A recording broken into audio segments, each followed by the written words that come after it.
وراثت کے مسائل دیکھو یار، کہ محمد صلی اللہ علیہ وسلم تو امی تھے، لکھنا پڑھنا نہیں جانتے تھے، انہیں کیسے پتا چل گیا کہ بیٹے کا دگنا ہونا چاہیے، بیٹی کا آدھا ہونا چاہیے؟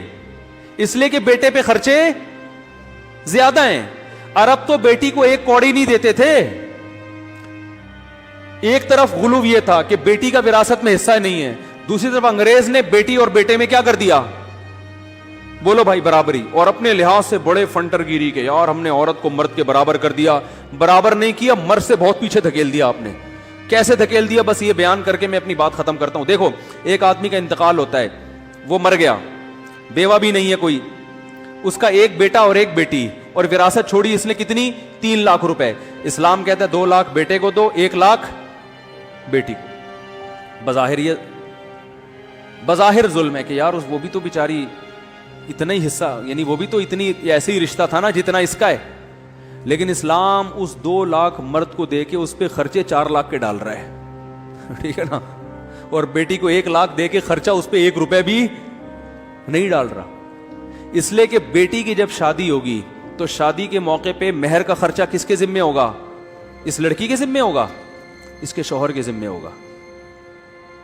پھر شادی کے موقع پہ دعوت ہوتی ہے، بارات کا اسلام میں تصور نہیں ہے، وہ دعوت کو ولیمہ کہتے ہیں، وہ ولیمے کا خرچہ کس پر ہوگا؟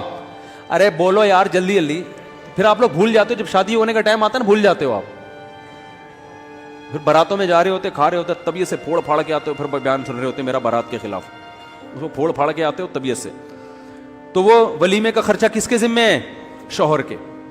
پھر لڑکی رخصت ہو کے شوہر کے گھر جائے گی، گھر پرووائڈ کرنا کس کے ذمہ ہے؟ شوہر کے۔ فقہا کہتے ہیں عورت 1 کروڑ روپے کی بھی مالک ہو نا، اربوں خربوں کی بھی مالک ہو، اور شوہر کے پاس دھیلا بھی نہیں ہے، پھر بھی اس کے سارے خرچے کس کے ذمہ ہیں؟ شوہر کے۔ وَعَلَى الْمَوْلُودِ لَهُ رِزْقُهُنَّ وَكِسْوَتُهُنَّ بِالْمَعْرُوفِ، قرآن کے الفاظ ہیں کہ بچے کی ماں کا سارا خرچہ کس پر ہے؟ بچے کے باپ پر ہے، شوہر پر ہے، عورت کے۔ اور اس پر 4 ائمہ کا اتفاق ہے، یعنی اسلام میں جتنے فرقے جتنے مسلک ہیں نا، کوئی ایک بھی اس سے اختلاف نہیں کرتا، اس پہ سب متفق ہیں کہ عورت ارب پتی بھی ہوگی تو گھر پرووائڈ کرنا کس کی ذمہ داری ہے؟ شوہر کی۔ گھر میں جتنا سامان ہوگا ضرورات زندگی کا وہ کون کرے گا؟ شوہر کرے گا۔ اس کے جو ابا سے 1 لاکھ ملے تھے وہ ایز اٹ از اس کی پاکٹ میں، بولو نا بھائی، موجود ہے۔ آگے ڈیلیوری، اس کا سارا خرچہ کس کے ذمہ ہے؟ شوہر کے۔ بچے کا سارا خرچہ کس کے ذمہ ہے؟ اس کی پڑھائی، اس کو کھلانا۔ فقہا بیان کرتے ہیں کہ لا یشارکہ فیہ احد، ابا کے ساتھ بچے کے نان نفقے میں کوئی بھی شریک نہیں ہے، یعنی ابا کے علاوہ کسی پہ بھی نہیں ہے یہ خرچہ، نہ بھائی پر، نہ ماں پر، نہ دادی، نہ دادا، نہ نانی، نہ نانا۔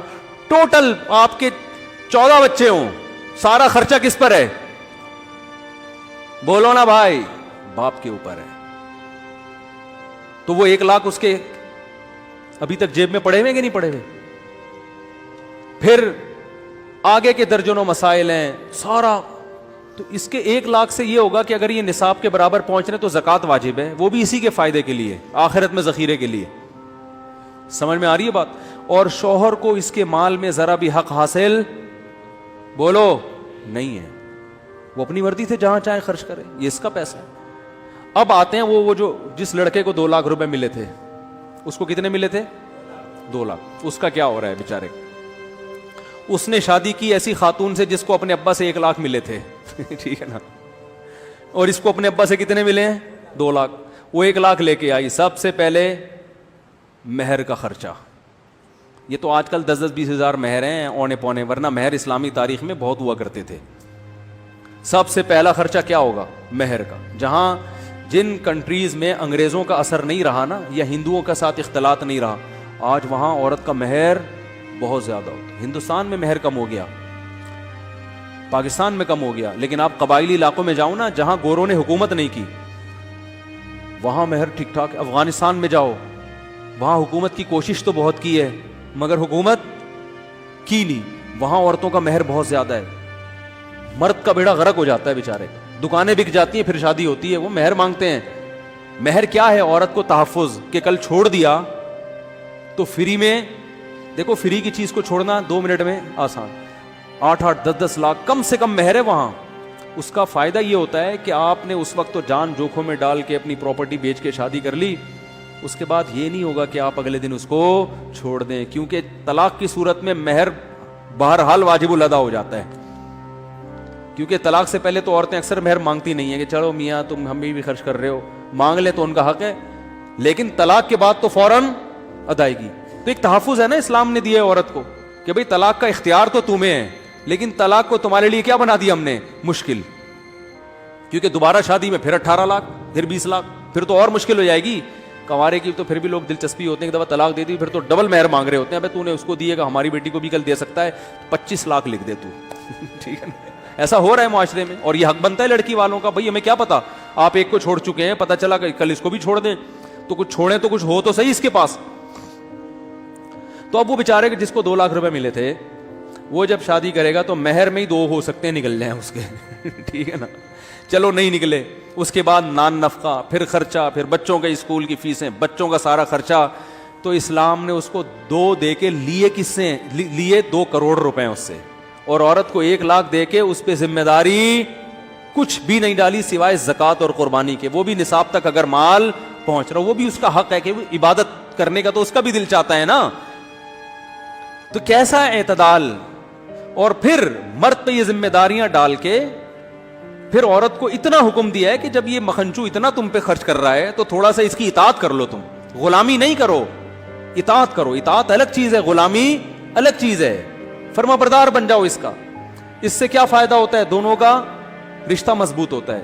کیونکہ اگر مرد پہ اتنی ذمہ داریاں ڈال کے عورت کو کہے کہ تم نے ماننی نہیں ہے, تو کہے گا میں کو پاگل ہوں, میں گدھا بن کے سب کچھ کر رہا ہوں میں, اور چلے گی میری نہیں. تو اس سے رشتے کیا ہوں گے, ٹوٹیں گے. یہی وجہ ہے کہ انگریزوں کے ہاں شادیاں کامیاب بہت کم ہوتی ہیں. اب ہندوؤں کے بھی شادیاں ناکام ہونا شروع ہو گئی ہیں, کیونکہ کلچر ختم, چینج ہو رہا ہے. سب سے کم ڈیورس اور طلاق کا ریشو کس میں ہے, مسلمانوں میں. حالانکہ اسلام میں طلاق صرف زبان سے ادا ہو جاتی ہے, کتنی آسان ہے, پھر بھی ریشو بہت کم ہے. کچھ کوالٹیز ہیں اسلام کی جس کی وجہ سے نہیں ہو رہی. تو یہ بیلنس ہے یا نہیں ہے. اب گوروں نے کیا کیا, گوروں نے کہا نہیں جی ملے گی تو دونوں کو برابر ملے گی. وہ اسلام پہ بڑے اعتراضات کیے انہوں نے. ان کے جو اسکالرز گزرے ہیں کہ اسلام نے عورت کو پیچھے رکھا ہے, آدھی وراثت دی ہے, ظلم کیا عورت کے ساتھ. لیکن کیا ہو رہا ہے کہ بس میں میاں بیوی جا رہے ہیں تو کم بخت مکھنچو اپنی بیوی کا کرایہ دینے کے لیے بھی تیار. انگریزوں کو مکھنچو کا مطلب نہیں پتا, وہ سمجھیں گے مفتی صاحب ہماری تعریف کر رہے ہیں. کیونکہ امریکہ میں, یورپ میں بھی بیان سنا جاتا ہے, تو میرے دوست وہاں کہتے ہیں یار مفتی صاحب بعض دفعہ ہم گوروں کو سنا رہے ہوتے ہیں, وہ بولتے ہیں ہماری برائیاں, تو آپ پلیز ایسی نیگیٹیوٹی معاشرے میں نہ پھیلائیں. بعض دفعہ مجھے اس ملک میں سفر بھی کرنا پڑتا ہے, تو یہ سب چیزیں ہوتی ہیں نا, تو اچھی تو ان کو کیا پتا مکھنچو کسے کہتے ہیں. ان کے یہاں ہوتے ہی نہیں ہے. ٹھیک ہے, وہ یعنی ان کے یہاں ان کے حساب سے نہیں ہوتے, ہمارے حساب سے تو ہو سکتے ہیں, ان کے ساتھ. تو وہاں کیا ہو رہا ہے کہ آپ نے پورا حق دے دیا, لیکن بس میں سفر ہو رہا ہے تو کرایہ بیگم اب چائے بھی اپنے خرچے پہ پی رہی ہے یار گھر میں. تو بیگم اور میاں کا رشتہ بھی ختم.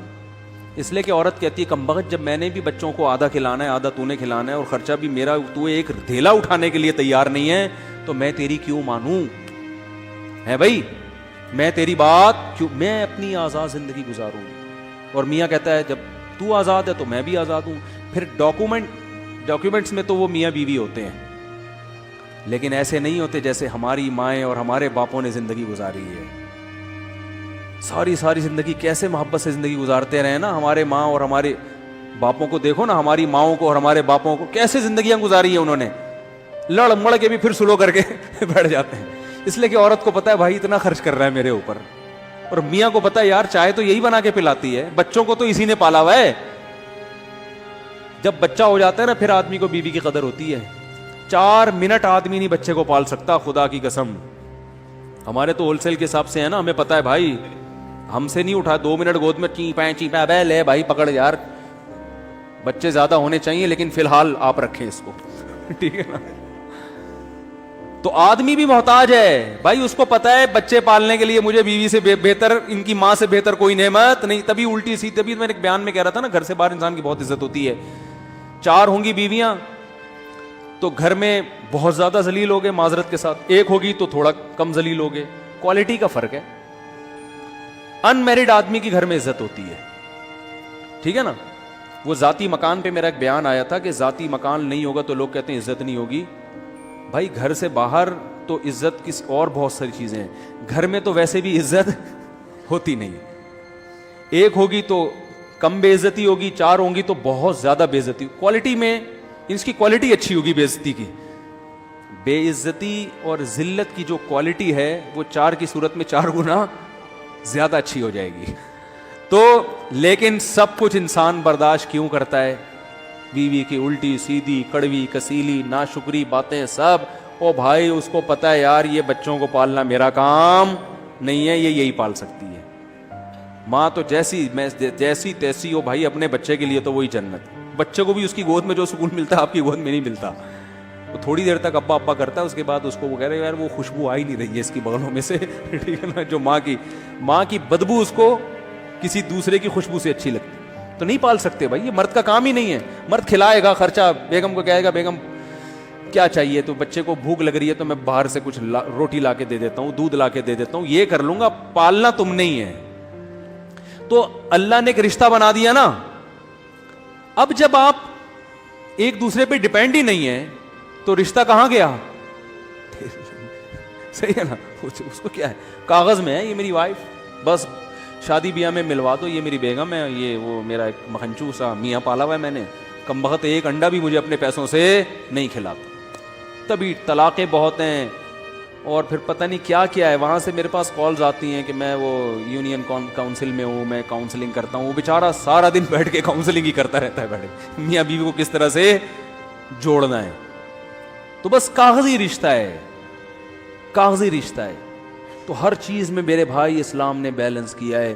تو بات میں جلدی سے بس ختم کروں کہ آپ کے پاس اگر آپ اسلام کو فالو نہیں کرتے تو سرے سے راستہ ہے ہی نہیں. ساری زندگی ٹکرے مارتے رہو گے, کیا صحیح کیا غلط کرنا کیا. یہ میرا بیان کئی ہفتوں سے چل رہا ہے لیکن اسٹائل تھوڑا سا ہر دفعہ چینج, کہ یہی تو سمجھانا ہے. تو اب میں مختلف الفاظوں سے مختلف مثالوں سے کھوپڑی میں اتارنے کی کوشش کرتا ہوں. چلو اس طرح سے نہیں تو اس طرح. تو بعض لوگ کہتے ہیں یار ٹاپک چینج ہی نہیں کرتے مفتی صاحب. اور بھائی ایک ہی بات سمجھ میں آ جائے تو میرا خیال ہے پھر یہی ٹاپک کافی ہے. لیکن کوشش کریں گے اگلے ہفتے سورہ قلم کی اگلی آیات پہ چل